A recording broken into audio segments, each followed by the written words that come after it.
So May 15th இன்னைக்கு international kangaroo care awareness day. So kangaroo கேர்னா என்னது? நம்ம எல்லாருமே கங்காரு பார்த்திருப்போம். அதுல குழந்தைய அதோட ஸ்கின் டு ஸ்கின் ஒரு பவுச்ல குழந்தை எப்பவுமே வச்சிருக்கோம். எப்பவுமே அது ஒட்டி கான்டாக்ட்லயே இருக்கும்.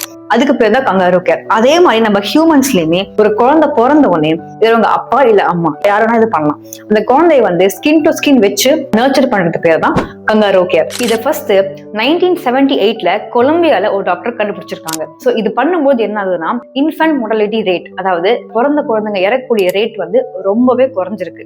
அதே மாதிரி 2011ல டாக்டர் யாமிலி ஜாக்சன் அப்படிங்கிறவங்க இந்த டெக்னிக்கை ஃபாலோ பண்ணி அவங்க ஓன் ப்ரீமெச்சூர் செம், அதாவது குறுப்பிரசவத்துல பிறந்த அவங்க பையனை காப்பாத்திருக்காங்க இந்த டெக்னிக்கை ஃபாலோ பண்ணி.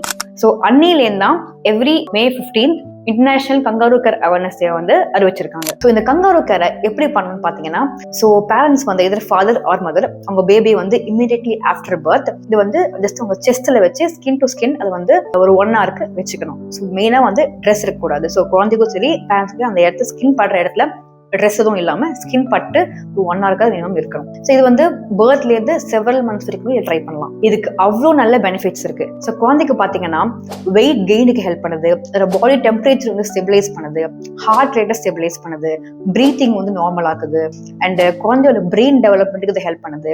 குழந்தைக்கு ஒரு குட் டீப்பான ஸ்லீப் பண்ண கொடுக்குது. அண்ட் ஆல்சோ இது என்ன சொல்றாங்கன்னா the bond between the parent and child கண்டிப்பா இன்க்ரீஸ் ஆகுது. And for the mothers also இது பண்றதுனால பிரெஸ்ட் மில்க் நல்லா பூஸ்ட் ஆகுது, பிரெஸ்ட் மில்க் சப்ளை நல்லாவே அதிகமாகுது அப்படின்னு சொல்றாங்க. இது ரொம்ப ஒரு சிம்பிளான டெக்னிக். ஸோ கண்டிப்பா எல்லாருமே இதை ஃபாலோ பண்ணலாம். So do share this video to all the new moms and dad to B.